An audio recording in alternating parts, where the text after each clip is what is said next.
Hi, welcome to the Louder Than Silence podcast with your host, CG Wagner. Last month, we started a break from our Survivors Have Paid Enough series to start a new series, Meet the Team. Over the next few months, I'm going to be interviewing different members of staff, the board, and key volunteers to get a feel for who is doing this work and what they bring to the organization. I'm excited to introduce these amazing people and the impact they've had on the work we do at LTS. This is the second episode in the series, and we are chatting with Christi Bragg, the LTS social media and marketing manager. Christi came on the team officially in October 2024 and had been working as a contract employee since June 2022. So a little bit more about Christi. Christi first got connected to Louder Than Silence in 2020 and began leading our efforts in summer 2022, social media efforts.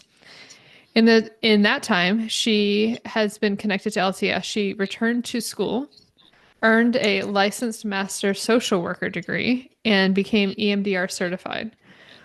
Besides her work at LTS and as a therapist, she sits on the board of Sacred Wilderness / BBTB and has ongoing collaboration with professionals at the Stalking Prevention, Awareness, and Resource Center. Outside of her professional life, she is dedicated to her family, a loving wife to Matt, and mother to their 5 children.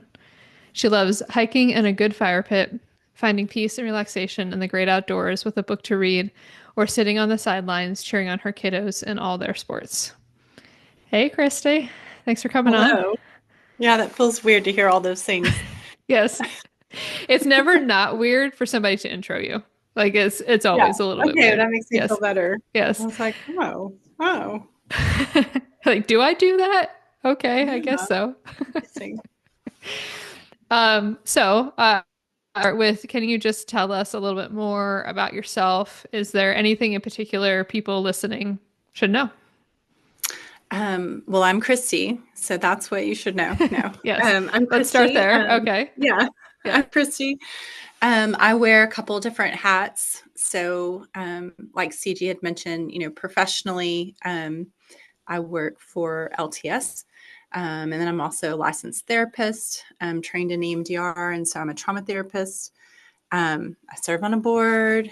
I've done some stalking awareness, like collaborations with Spark. And so that's a lot of fun. And I just love what I do. I love a good fire pit. That is very true. Yes. I have Every seen year this at in action. retreat, Yes. yes, we have a great fire pit going down there, and it's marvelous. So yeah. Yes. So in your words, how would you say what it's been like to be connected to LTS? Like, how has it impacted your life? I mean, it's changed my life. So when I found LTS, I was actually looking for someone that I cared about, some just different services where they could kind of plug into a support group and not have all the externals that can come with that. Just based on how LTS was modeled, it was a peer-led group, and I thought, oh, this would be so good for this person I cared deeply about. And then in that conversation with you, I think at one point you posed the question, have you ever thought of seeking any kind of services? I mean, you didn't put it that way. That's how I would put it in professional terms now. Mhm. And it was just a question I'd never considered. And that, no, I had not, because the biggest thing I think for so many survivors is access, having Right. access to services, knowing what services are out there, knowing the difference in those services. And so in the process of kind of exploring services for someone else, navigating or walking with that person, it was just really interesting to discover little loopholes, like Mhm. just where people could just fall through the cracks. Yeah. And it was so heartbreaking. And so I think I first started talking about going back to school in our cohort.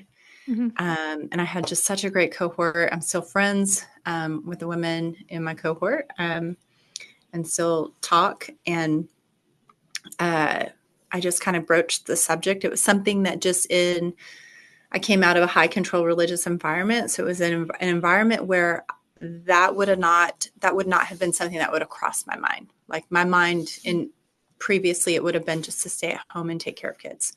Nothing wrong with that. I loved every minute of doing that. It wasn't a big deal. But to have other people see something in you and believe in you and encourage you, as you kind of start exploring some different dreams, because you have the ability to dream. Like you've gone I went 40 years of just hyper alert, survival mode. And so I wasn't thinking about dreaming. I was thinking about surviving. And so just to have that mental shift and have encouragement and support from others made a big difference. Yeah. That is, from this perspective, very cool to hear. Yeah. And I do remember when you brought it up in our cohort that you were considering going back to school. And I think at the time I probably was a little bit more nonchalant about it than I don't think I understood the weight of what you were really talking about. And obviously since I've understood that Yes. better, but I feel like my answer was something along the lines of yeah, of course. Why wouldn't you? It was a very yes, of course, you're amazing and this would be an awesome thing. And so then with time having a better understanding of oh, that's actually facing a lot emotionally just to consider this. And right. then obviously actually going back to school. Right. Yeah, and it's incredible to see where you've come. Now that we've known each other almost 5 years, that's a lot of growth. And in any one given day, it's hard to kind of see that sometimes, but being able to be yes, and I have 2 different degrees now that I did before is a big deal. And I received something a couple of days ago that was talking about a doctorate program. Yeah. So I may or may not have slid it over to my husband. What do you think about this? So who knows? Yeah. To be determined. Yes. Well, but, yeah. I would love to call you Dr. Bragg someday. Yeah. I just want him to have to say that. Yeah. That's really, I just care about my mail saying it, right? The mail that comes in the mail. Yes. And then, and then just having to be addressed. That's all. Other than that, as far as what I do, it wouldn't actually impact. I wouldn't make more or anything fancy, Sure. So, yeah. So I'm okay where I'm at. Yeah. Yes. I mean, that's a great perspective, right? It's being okay where you're at. Yes, absolutely. Yeah. So I was also hoping that you might be able to talk a little bit more about what the EMDR process was like for you and your relationship with EMDR now. Yeah. So for me, the EMDR process, again, it's so weird when you talk about EMDR because you literally talk about this transformation and there's not, I call it voodoo magic all the time. I shouldn't. I just think it's funny to call it voodoo magic because that's what it feels magical to me. It feels magical to go from, anyone who's done EMDR, oftentimes you're targeting negative cognition. So I'm disconnected or I'm broken or, I mean, there's a whole list of front and back list of all these different cognitions regarding how we can feel negative beliefs that we can store about ourselves. Right. And so that's why it feels magical to go from this negative cognition or this negative belief to I'm okay the way I am, or I can be in control, or I can exercise agency, or I have agency, or I have agency now. I mean, it's just so empowering to be able to see that shift. And it's neuroscience, what's happening in the brain is there's these neurochannels that are being created. And so you want to atrophy what's not serving you. Right. So that's that channel, that negative channel that was so easy to be there's something wrong with me. And man, those intrusive thoughts would just flood down that neural channel it was an indie race. Very, just very had familiar. A really strong pathway. And so to be able to shift that to what is actually true about me. Right. And so it might be, I have this thing when I pass by a mirror, Am I allowed to say ASS? Yes, you are Okay. totally fine Um, too. Say what I you have want to this, say. okay. I have this thing where I pass by a mirror and I'm like, and every time I pass by a mirror, I do it. I'm like, oh, you are a badass. And it's not because I think I'm a badass. What it translates for me and my body is like, you are okay. Mm-hmm. Like you are not where you were and you are not where you are. Like I'm going somewhere with it, right? Like Mm-hmm. there's a purpose behind it. So back to EMDR, and thank you for journeying with my ADHD like squirrel moments. Um, it's It's just a all part of the journey. Yep. part of me. But to be able to see just firsthand how powerful EMDR is as a client, Mm-hmm. because I had done talk therapy, and so for me, it's not that talk therapy doesn't have a place. It's just for me, it wasn't serving a purpose. I was just reactivating all those things and becoming dysregulated, and then kind of breathing and doing some different things at the end of a session and then leaving. But I've opened up that memory network. Mm-hmm. And so that memory network is opened up. And so all those things are flooding around and doing the business of dysregulating. And so when I was able to do EMDR through our EMDR reimbursement, I was able to do EMDR. And so, I mean, just right off the bat, notice a difference Mm-hmm. because I was no longer flooding myself. Like I was finding Yes. ways to regulate, finding ways to take a breath with it, notice what it is, and then process through it. Like right when you set up targets and different things like that. Right. And so it was just a game changer because I wasn't leaving the office dysregulated. And so like I tell the clients that I work with, you should never leave my office dysregulated. And EMDR is a different kind of therapy. So at any point in time, like after we do a target and you notice something that's very dysregulating, please reach out to me. Don't wait until your next appointment. Yes. When it's like, no, I think I have an ethical duty for good care. And you deserve that kind of care. So I think it like goes the extra, it shouldn't be the extra mile, but like it goes the extra step of going, hey, this is a different kind of therapy. And so Mm-hmm. because it's a different kind of therapy and I've been on both sides, I understand that there can be times where not all people who do EMDR have a support system, Right. right? To be able to kind of process through those different things with. So yeah, for me, EMDR has just been a very transformative. That's the Yes. word I'm looking for. Yeah. Yes. I remember having a conversation with you shortly after you started EMDR, Mm-hmm. and you're like, "So I'm not leaving my sessions feeling triggered," and I'm like, "Okay, like, like it was a like, yeah, I would hope not." This is so weird. And Yeah. and realizing that like that wasn't something that you could take for granted, right? That it Right. was like a totally new experience for you, and that kind of started me down this like pathway of Mm-hmm. like kind of untangling what it is that we're doing at LTS and like Mm-hmm. why EMDR is so helpful for Mm-hmm. survivors.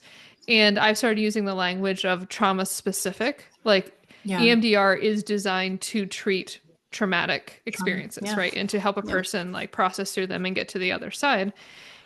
That's what we're talking about needing here, right? When Yeah. we have all of that trauma stored in our bodies, actually Yeah. processing through it and getting to the other side is ideally the goal. Not that we're not 100%. constantly working and Yeah. healing, but EMDR does a huge chunk of that kind of Oh, all at 100%. I say once, it rids the magically. crap. Yes.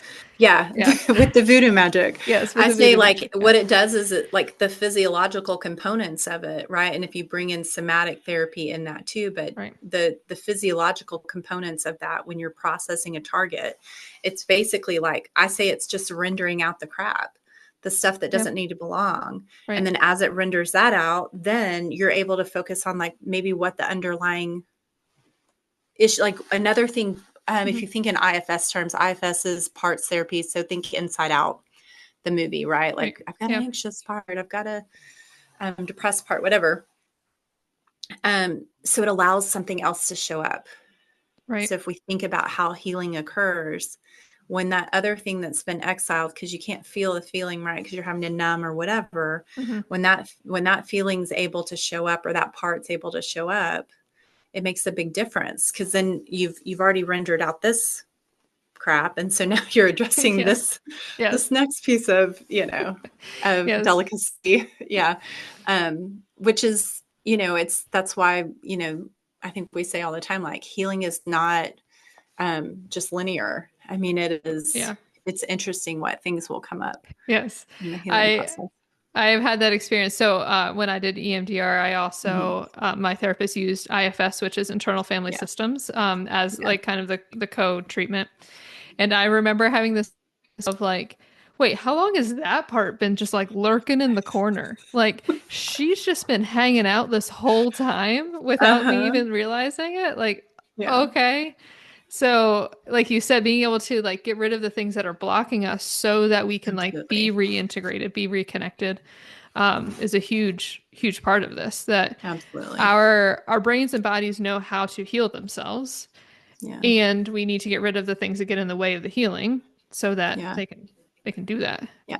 And how Um, powerful that is. yes, yes, Right? Like, I yes, don't need to go to someone for them to tell me, like, what I need to do. And these are like the 10 right. things that I should be doing. If I do these 10 things, I'm going to sleep at night, Hmm. or whatever it might be. Now, those things might be beneficial and they have a place, right? As far Of as like course, yeah, sleep hygiene, all the things. Um, but so empowering to see, like, oh, that's my brain doing that. yeah, I mean, that's how my whole little, like, mirror, you're a badass came out, is because I was like, oh, you're okay. Like, yes, this is, it's cool to feel empowered like that in a ab- positive way. absolutely, Yeah. yeah. Yeah. One of the things that you mentioned, kind of like in passing in your answer, was this concept of like a target. Can you just Hmm. explain to the people listening what you mean by like A processing a target. target? Oh, that's like explaining EMDR. Well, I mean, Just like kidding. you No, can it's not like have a really. very high level, very high Yes, level. I'll Yeah, give a very high level. yeah. So a target's going to be, so say someone struggles with anxiety. Um, so what we'll do as an EMDR therapist, what I'll do is I'll go in, or we'll go in together. I say I go in because it's like, I imagine just kind of going in with the brain, because it's just fun to me. But what we're doing is we're targeting where that shows up physically in the body and what Mm, material, so like memories, that's associated with in the brain, right? Or in the memory right. network. And so when you set up a target, they use a standard protocol. You're getting baseline measurements. Is this what you're meaning? Or am I going nerd Christy on you? I mean, I love when you go nerd, Christy. Maybe a Okay. little bit higher level I'm than like, I that. don't know how to do high level. Um, So, Yeah, we just yes, target the thing that's bothering you. So, great. like, if it's Yes. anxiety, what's the worst, most powerful time that you experienced anxiety? Yeah. What's the earliest time you experienced that? When do you first notice it? Hmm. And then that's what we set up as the target. Right. Yeah. And so, what you're doing is desensitizing, because often there's a negative belief associated with that. Right. Generally, with anxiety, oftentimes it's, I'm out of control, I don't have control, Hmm. whatever it may be. And so, it might be just installing some agency there. But like, you can't, the brain's not going to lay down something that's not true. So like, I, I've never laid down I'm a badass, but I have laid down I'm okay the way I am. Yeah. Right. Right. And um, so it's really interesting how the brain works, because when you're doing EMDR with like an EMDR therapist, I can make suggestions at times. And I always say, hey, if I make a suggestion, it's not true for you, it's just not true for you. It's Right. not a right or Yeah. wrong. It's just not true for you. You know what's true for you. So when you were talking Hmm. about how your brain and your body know how to heal, your brain and your body know how to heal. And so it's trusting the process, that like, as Right. long as you provide me with accurate feedback, then I'm just serving Yeah. as a guide, basically. Yeah. I love Yeah. that. And Yeah. targeting whatever we're targeting. Yeah. Awesome. Yeah. It sounds like you and I need to have a like one of these. It's just a deep dive into EMDR so then Nerd. people Yes. can like Yeah. get a sense of the 45-minute explanation of Yeah. It's EMDR. probably more than that. It's, yeah. Yeah. The nerd science behind it, the Oh, neuroscience yes. behind EMDR is It's just incredible. Yeah. incredible. Yeah. Yeah. Yeah. One of the things that I particularly enjoy about Christy is her wanting to understand things and just like continuing to pursue the like, all right, I want to know what's happening here. Mhm. And then her ability then to explain that to other people is just awesome. Just And not a 55-foot thousand, yeah, not on the plane. Like we're down on the ground and we're looking at it. yes, Yeah. but I would love to have that conversation Yeah. in more depth at another time because Yeah. it is, I think it's helpful to hear all the kind of like different levels of it that, I Right. usually am explaining it like way up here, like in the very high Right. level. And I think it will be helpful for other people to hear the like on the ground, specifically, like if I walk into a session, what can I expect Right. here? What Yeah. that looks So, like. yeah. Yeah. So Yeah. I would love to have that conversation, but right now we're just getting to know Yeah. Christy. So, Table that. yes. So you touched on this a few minutes ago, but I wanted Mhm. to kind of circle back to like what was it that prompted you to go back to school? And then like as the second step, like why did you decide that EMDR was specifically one of the things that you wanted to practice? So I think, navigating the systems is what prompted me to go back and seeing the lack of access to care. Hmm. And so without going in like great detail, in the situation we were navigating, the person that, I was walking alongside, that they were aging off or aging out of Hmm. their providers. And so these providers who had been walking with them and doing all this kind of work with them, um, sorry, I think they turned 19 or 18 or something like that. And so they were no longer considered a child. And so then we were going to have to go see a whole new list of providers, Yeah. which when you think about it from being a trauma informed approach, if you have someone who has built trust with someone, Right. right, and then now they have to go, they've aged out of these services, but they're only in those services because you're navigating criminal proceedings and different things like that, then for them to have to go into a whole new space and find a whole new list of providers just did not make sense to me. That's And so, that's a huge like emotional burden. oh, Yeah. 100%. Yeah. And so that's what it was, seeing the holes and seeing the lack of access. And I thought, in and around EMDR, and not to knock therapists, I am one, um, but like I mean, it's yes, expensive. obviously you believe in it. So, Yes, I yes. believe in it. I became one. But it's expensive, right? And Right. so, I mean, it's an investment in your health because of if you look at all the different things, the components that impact people who've navigated trauma, rheumatoid arthritis, Right. autoimmune, just all sorts of things. And so it was seeing that lack of access, like this particular person, they were able to have access. But had they not, like, had Mhm. that been me as a kid, I didn't have access as a kid. Right. Right. And so it was just one of those things. Oh, I want to go do that thing so that I can have the opportunity to provide access where access is needed. Right. To Right. others who Yeah. it wouldn't be, it's not, not to knock like affluent areas, but like they're not wrestling on whether or not to go to therapy. Hmm. But like you get more middle income and lower income. And it is like, do we eat or do we do this thing, right? Right. Right. Do we pay for services? Hmm. Because oftentimes there's not insurance there. Texas has the highest uninsured rate in the nation for women and It's children. incredibly It's high. insane. Yeah. Yeah. Yeah. Yeah. So that's my long answer to your short question of why. That is my why. And That's my kids, great. I was Yeah. like, oh, if I can provide my kids therapy, which now I know I can't. But I was like, if I could just provide all my children with therapy, that would be so good. But yeah. Yes. Actually, I'm going to ask you a follow-up question on that. Hmm. So for the people listening who wouldn't understand the why not there, right? Like, Hmm. what is it that you learned that led you to believe, oh, I can't actually provide therapy to my kids? Oh, I mean, it's just better for them. First of all, let me say this. So my oldest daughter, she's 26. She's also a therapist. So there we Mhm. go. I had some kind of influence. Yes. She became one too. Maybe we're like, man, we're just really jacked up and we should do this. Who knows? But I don't think that that's the case. But we all are a little bit jacked up. But there's an ethical component there because you want to have and I see this a lot in like high control environments, right? It's Right. being very selective about who you go to, which in and of itself is not a bad idea, especially with parents when they're seeking care for, kids, different things like Right. that. Yeah.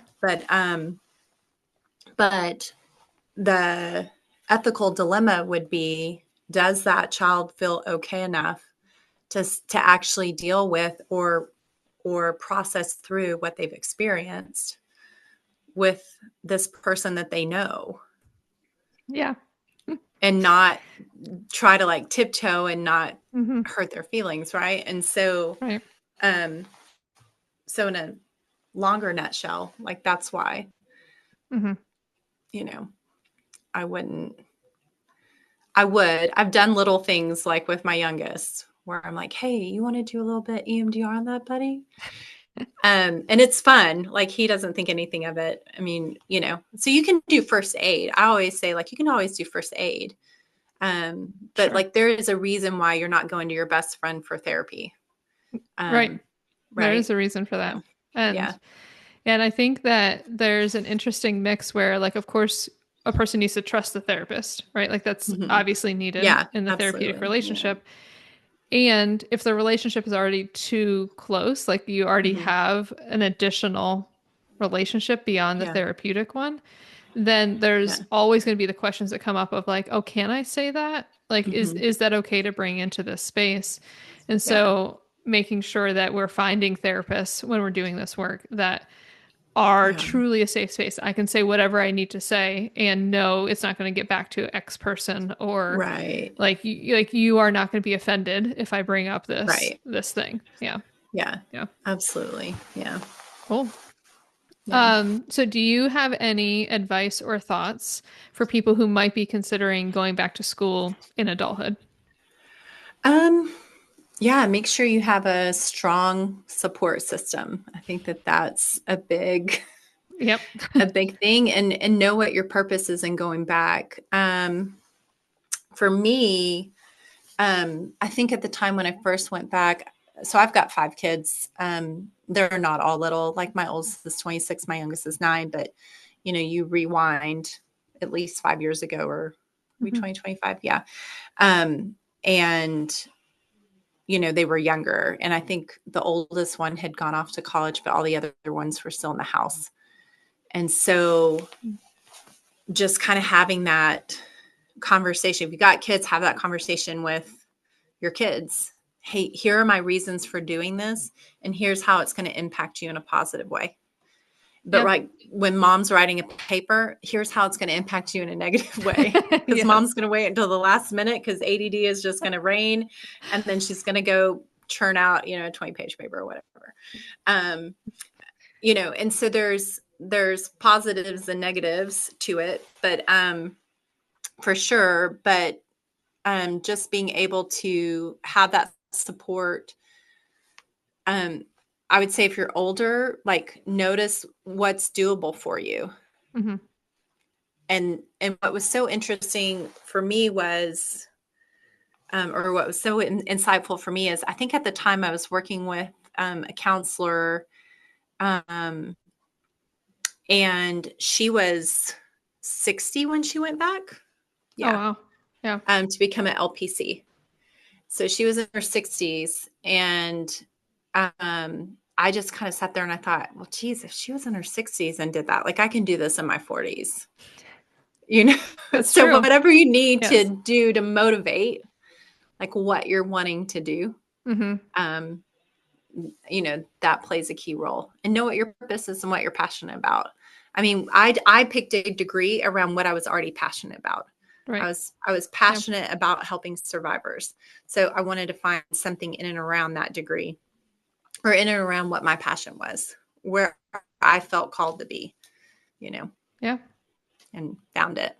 And look where you are. I know. And I also had one other, like, really cool advice from my husband's uncle. He's one of the leading experts in the nation on domestic violence and sexual assault. And he's a sergeant, retired. And I was talking to him about going back to school. And he said, "Hey, Christy, guess what? You're going to have like 3 or 4 careers. Mm. So what are you Yeah. going to do with those 3 or 4 careers? And how are you going to impact, your space, like your community or your sphere?" And that was helpful for me because it was easy at first to think, like, to have a negative connotation around like going back to school, right? Like, Mm-hmm. "Oh, I didn't finish it in the past." Well, I realized I didn't finish it in the past because I was a law major in the 90s, and I didn't finish it in the past because of the harassment that I received. So what does Yeah. our brain and body do? They're going to like skirt over here to find safety. Well, safety was Right. being at home with my kids. Mm-hmm. Right. And so it wasn't until I had that realization that I wasn't a quitter. Like, I actually was protecting myself. Like, my brain and body was doing what it was meant to do Mm-hmm. and protecting me. Right. May have been healthy, may have been unhealthy, probably sometimes both, but it was like, it Sure. was protecting me nonetheless. Yeah. And so to be able to return as an adult with those different, tools in place made a big difference because the confidence level looked different. I Oh knew I yeah. had agency when I went Right. back. Right. And then obviously the la-di-da support of, the spouse. I've been married 27 years, all those things, like that Right. was a big deal. Yes. Yeah. Yeah. Having Yeah. that stability. Yeah. And I think there's something to be noted here about this like concept of you did the thing that you needed to do in order Mm-hmm. to survive, right? Like Yeah. you were in a situation that your body and brain were just like, nope, not safe, have Right. to get out of this. We are out. And you get out. And Mm-hmm. part of the healing process is recognizing when we have coping strategies that have Mm-hmm. actually hindered us at the point that we're at in our lives, and Absolutely. recognize like this is the thing that kept me safe previously, Yeah. and Yeah. learning how to hold the like, oh, this like kept me alive, and Yeah. now look what it's doing in my life if I'm not addressing it. And Yeah. yeah, and so it's It's huge. interesting that we get to undo all that great stuff. Yeah. Yeah. Yeah. And to see, and I would say that's, I love parts therapy, IFS, internal Hmm. family systems. So like, seeing those parts function, right? So Right. like I had a part that was just super great at being protective, and I was super great at being protective as a parent. I mean, I was Yeah. on it. And so it's just interesting when you do have the skills, when you do have the stress tolerance, because how should I put this? Um, Trauma is hard, but it also can forge healthy resilience, right? Like Hmm. resilience can be forged in that. And that's just showing that window of tolerance, right? Right. So when someone's not unable, but like doesn't have the skills to manage any kind of distress, that's actually more unhealthy for them than when Right. they've learned how to have the coping skills, either taught or not taught, right? When Right. that survival mechanism takes over, um, to be able to forge resilience. And then it's turning that resilience into healthy resilience, Hmm. right? Because there can be Right. unhealthy resilience. And so, yeah, it's the shift, which takes work, sadly. I mean, Um, yes, it does. yes, Yes. by golly. Ooh, Yeah. yes. It Yeah. is it's real work. Yeah. Like, and there's like joy in it too, Hmm. right? Because Yeah. you have the opportunity then to say, oh, like this is where I am today Hmm. because of all of this. Yeah. And in the day to day of, oh, I'm changing all these mental patterns, I'm dealing with these emotions, these traumatic memories, all of that. Right. Any one day doesn't really look significantly different than the other. It's not until you like stack those days together that you can then look Hmm. back and be like, oh, here's where I've gotten myself. Like Yeah. that's incredible. Yeah. And if you asked me 2 years ago or 5 years ago or whatever it was, I might have said I don't really see much happening. It's just Yeah. I'm in it. Yeah. Yeah. Yeah. Well, and that's right. That's what's happening in the trauma state. Hmm. There's like it's not even a lack of awareness. It's just like the overwhelmed, Right. So, it's why so many times after the fact, people will, often say like, oh, I should have, or I wish I Sure. would have, Yep. right? Shoulda, Right. woulda, coulda. And I'm like, oh, if you hear that, that's that intrusive thought, Mm-hmm. because you made the decision you made, or you protected yourself the way you protected yourself with what you knew to do at the time, Right. Yeah. right? Like that wasn't like in an 8-year-old body. I wasn't 40 with all the knowledge I have now. I was Right. 8, Right. And right? all the Or agency and 18, or yeah, right. Yeah. yeah, Yeah. yeah. And so just kind of reconciling those things Mm-hmm. is super helpful. Yeah. Yeah. Awesome. I love, I know I could yes, talk I to you love all day. it. So moving on to our next Hmm. question. Is there anything that surprised you about making the transition to a staff position in this line of work, whether that's in your therapy work or work at LTS Hmm. or both? Um, I didn't realize how much like life experience would serve the process. Yeah. Right. And so, because I do think, not to like trail back to like if you're older going back to school, but I do think a lot of times when people are older and they go back to school, there's this feeling of um, like, I hope I'm adequate in this Mm. space because of my age. So, in and around therapy, gosh, I hope I have something to offer in this space, Right. because I do not have cool things, like a cool You have tattoo that tons I of want. cool things though, Christy. I know, but you know what I mean? Like, Yes. I see people, I'm like, God, they're so cool. And so to be able to recognize that life experience plays a role in informing, not transference or anything like that, but just plays a role in informing um, how you shape a process Hmm. because of experiences that you have. Um, and then also, as far as the social media, like the stuff with Louder Than Silence, the social media stuff, curating that stuff and putting it together informs stuff that I do in my office. Like it's kind of like they feed off of each other, Right. because I'll have things coming up in the office and I'll go, oh, that's interesting. Okay, I think I want to do something in and around that, because out of this many people that I'm working with, they all have like there's like a similar through line. Right. What's You that see the through line thread. about? Yep. Yeah, Yeah. like what's that about? Okay, that's interesting. This must be something that is prevalent, Mm. with Hmm. survivors. Because if I'm noticing it, and then I have several other people who are mentioning it, and I'm not saying anything to them, it just comes Right. up in the course of conversation and working on stuff, then it becomes that thread Right. that just kind of connects. Yeah, it's interesting that you say that because that's really how I developed the curriculum for our workshops. Hmm. Was I realized like I was having all these conversations with other survivors, and it's like, oh, like I didn't mention this thing. This other person Right. mentioned this thing, but also 7 other people that I talked to mentioned this thing Right. Yeah. spontaneously. So like clearly that is a common thing. Um, Yeah. and so it's interesting that you see that playing out with the social media and 100%. what's kind of Yeah. like active in front of us too. Yeah. Yeah. Yeah. Yeah. So, I love this question because I love busting myths about sexual Uh-huh. violence. What is one myth about sexual violence that you'd like to bust? Okay, so I wrote this one down because I wanted to be concise. Great. Um, Thanks for joining me on all my squirrel moments, though.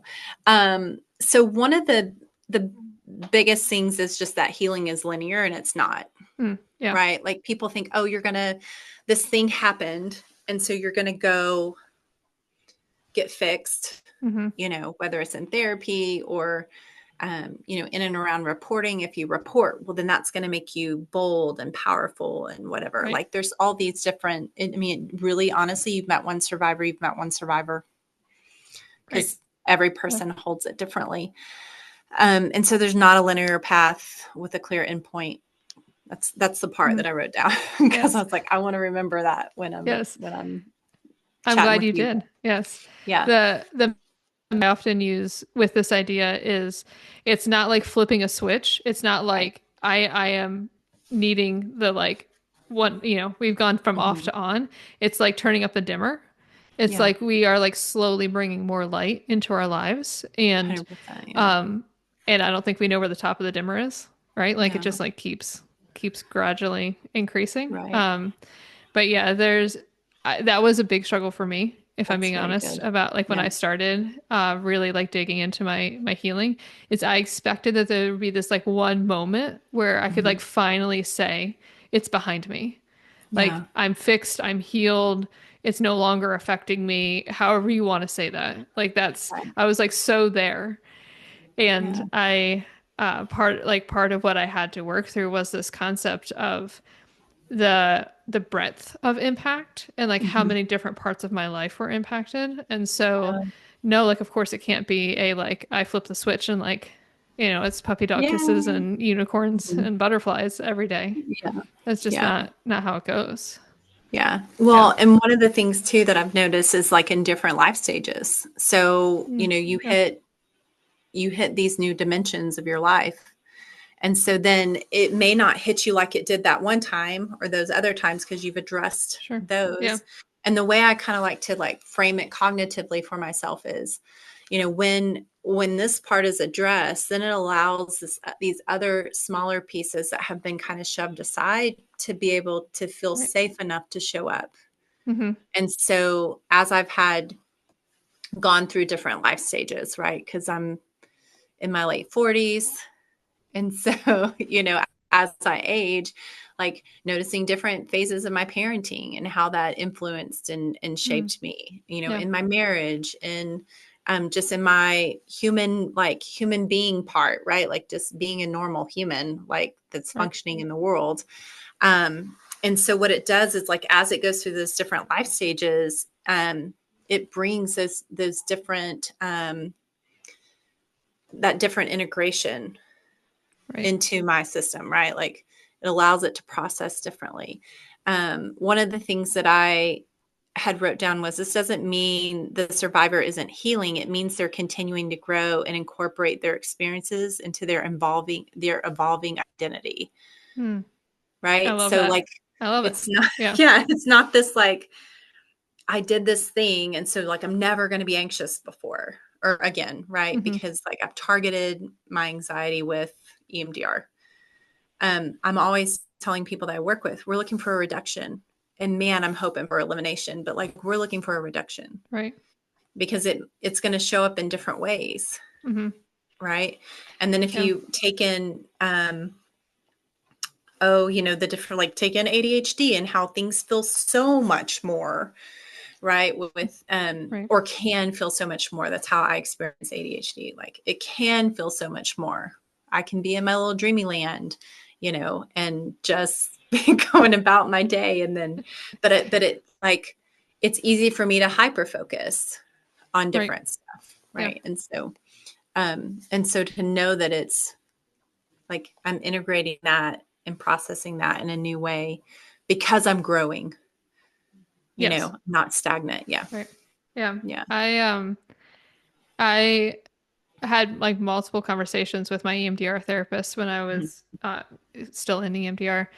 about feeling overwhelmed. Like I had this notion of the goal here was that I would never feel overwhelmed again. Right. Right. And I distinctly remember this like one conversation with her where she was just like, don't you think that life is probably just like overwhelming sometimes Yeah. because of just like normal life circumstances? Yeah. And it had literally never crossed my mind that like Yeah. that was that was like a possibility because in my mind the Absolutely. overwhelm was so deeply connected to the trauma that like of Right. course I would never feel overwhelmed ever again. And it's like, oh, it Right. turns out like I'm still a human with human experiences and What? I know who would have guessed. And like turns out like life is just overwhelming sometimes. Like things Absolutely. happen Yeah. and it feels like too much in that moment. Yeah. Um and so it's like very interesting as you said like in these like different points in time in my life where Right. experience overwhelm in very different ways than what I once did. And I would love to say, like, I'll never feel overwhelmed ever again. And yet, I here we will are. laugh. Yeah. Yes. Well, 'cause it's that stress tolerance, right? Like Mhm. how wide is that window, right? And Right. so if the Yeah. window, if there's not a bunch of room, it's gonna hit differently. But as you create that space, Right. then it Yeah. looks different over Right. time. Yeah. Yeah. And for the people listening, just so like it's not like, oh, everything is just Mhm. like going to be tough No, and terrible forever. no. Yeah. Like I can even say like from my own experience, right? Like sharing that overwhelm is something that I've often dealt with. Mhm. That in the fall, there was this one week where there's like two really big pieces of information that I got that individually were like Mhm. quite a lot to process. Mhm. And I got those within 5 days of each other. And Mhm. I realized I'm like, okay, like feeling overwhelmed is a normal response to this. Right. And my previous response would be like incapacitated. Like I would not have been able to function Function. for like several days.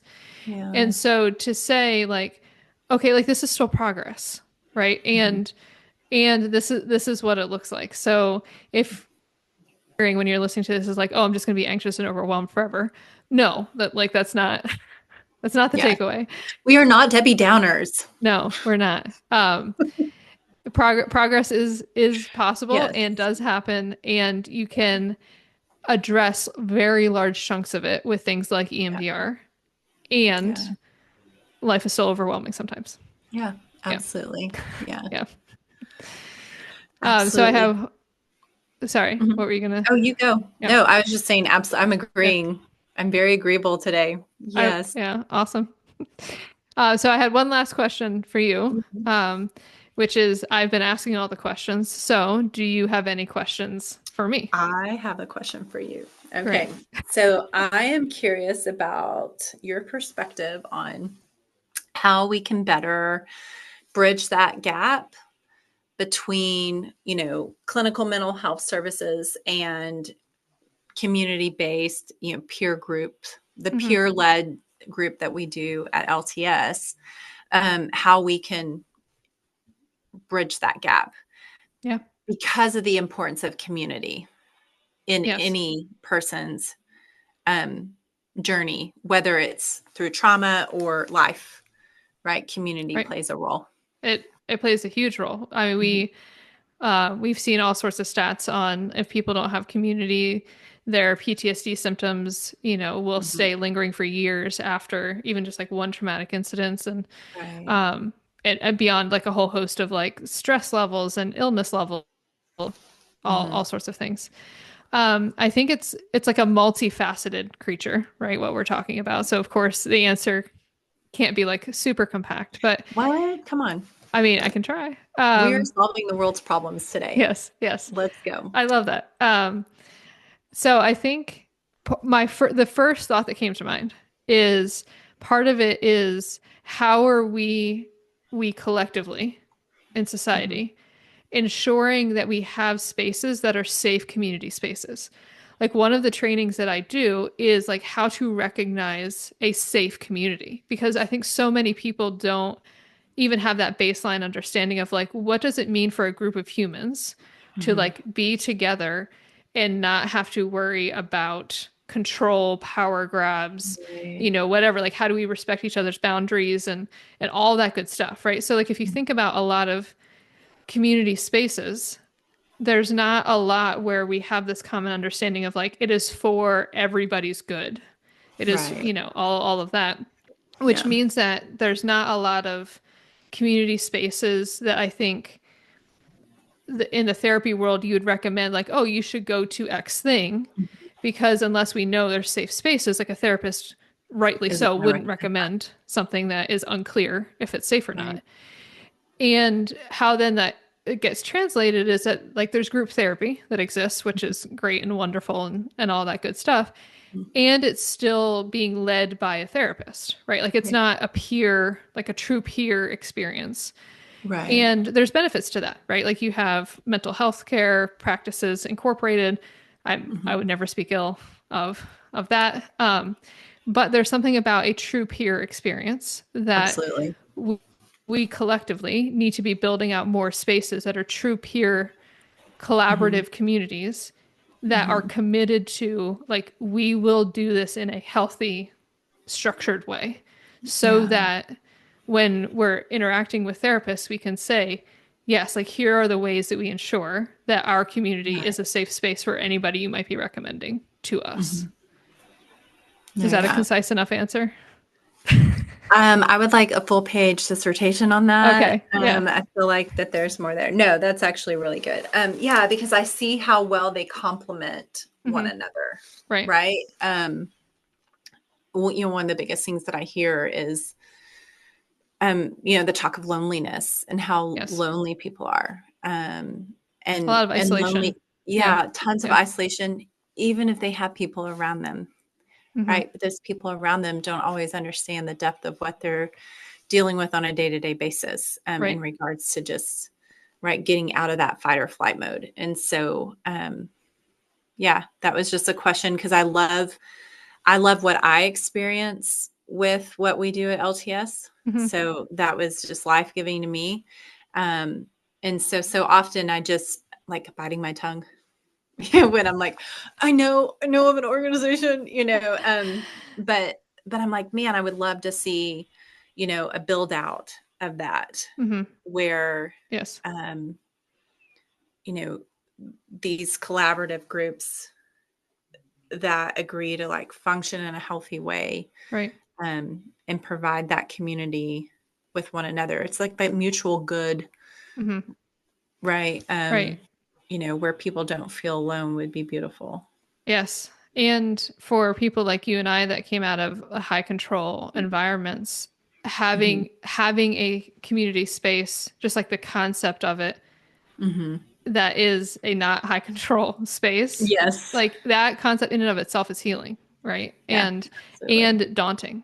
That, Yeah. like, when you've come from unhealthy Mhm. community structures too, having the Mhm. courage and bravery to say, I can trust myself that if I see something that is Mhm. harmful or damaging, that I can Right. remove myself. Right. And also, like, opening yourself up and allowing for the possibility of, like, maybe it will be different in this space. Yeah. Yeah.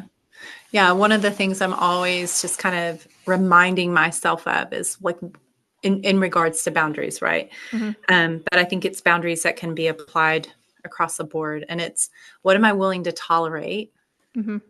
in this environment? Right. And then is that toleration, does it feel positive, negative, or neutral? Hmm. Is it healthy?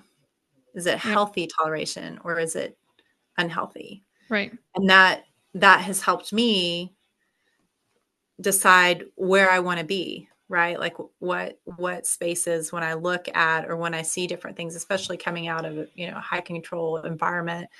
Um, there's that apprehension when you first go back Yes. into different spaces. And Hmm. so, and what does community mean? Because it was used so often with familial language, right? Family language. Right. But family language with like zero boundaries. No. Yes. Well, not just zero boundaries. Well, I can't speak to your experience. A lot of my experiences, it's not just zero boundaries, it's Mhm. like actively undermining, Oh, 100%. right? No, That, you can speak to my experience. Yeah. well, I know Just your kidding. experience, but I will not Yeah. on your behalf. Yeah. Yes. But yeah, so that's one of the big things that I find doing, but then it's also just on my radar, Hmm. like I love what you guys are doing with the book club and Yeah. different things like that and fostering that community.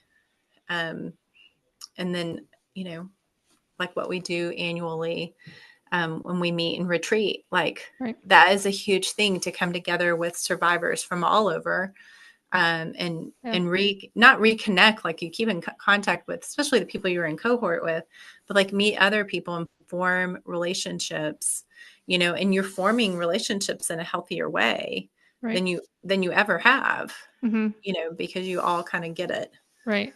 Well, Yeah. and all the people in our community have, like, been through a process Right. where, like, these are our guidelines for what it means to Right. be in this space. And again, not a control thing, but a, No, like, this here's is how what we're it going to looks honor one like another. Yeah. to, yeah, to, Yeah. like, be respectful of the fact that we are interacting with other people who have experienced Right. deep trauma as well, right? Right. And I want to be very mindful of that. Yeah. right. And it's beautiful to see the connections that have Mhm. formed. And I think the retreat is a particularly special time because It some is. people don't That see each fire other pit. more than at the retreats. And so it's incredible to just see the Yeah. those connections, but also the reflecting of like, oh, when I met you 3 years ago, like this is what you were Mhm. struggling with, and look at you now. And like Yeah. it's Well, it's interesting yeah. because you can see the growth. Mm-hmm. Like it's Yeah. so prevalent when you, especially like on the annual one, when you go in and then you're sitting down with someone you've sat with the past several years and you see the growth. Yes. And then, like I said, that fire pit. Yes, the So, fire pit. how big would you say that's around? Is it? It's I would like 5 feet, 6 feet. I feel like I could lay it's down. I'm gonna lay down in it this year because I'm 5'10". yes.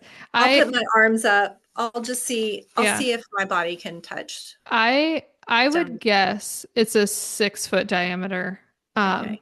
but bad news. I don't think we're Oh, gonna be able to have a fire because the burn ban. drought and the burn ban. Well, maybe we'll So get lots of rain between now and then. yeah. Yeah. We'll It just see. needs to rain like every day and then it'll be I'll okay. still lay down in it because now I'm Yes. curious as like how big that sucker Yes. is. Yes. So All right. Well, as yeah. we wrap up, I just wanted to just Mhm. like leave it open. Is there anything else that you are like, oh, I should have said this, or that you want to touch on before we wrap up? CG, we know that that won't come until 4 days later when my Great. brain is processing Yes. it. And then I'll be like, oh, I shoulda, coulda. And then I'll be like, it's okay. Yes. So It will yeah, be okay. let's Yes. interrupt that thought. But no, yeah, I can't think of anything. Yeah. Thank you. Yeah. Yeah. Thank you. And thank you for the work of LTS and just its work in a space, in the continuum of care space. It's huge. Yeah. Well, and Yeah. thank you for your part in it too. That as a practitioner, like practicing Mhm. EMDR, and as somebody who is running our social media, like there are people in our community who found us because of your work, and so Oh, well, that's cool. that is cool. Yes. I made a good meme. Just Yes. kidding. Yeah, so thank you. Thank you for listening or watching this episode of Meet the Team.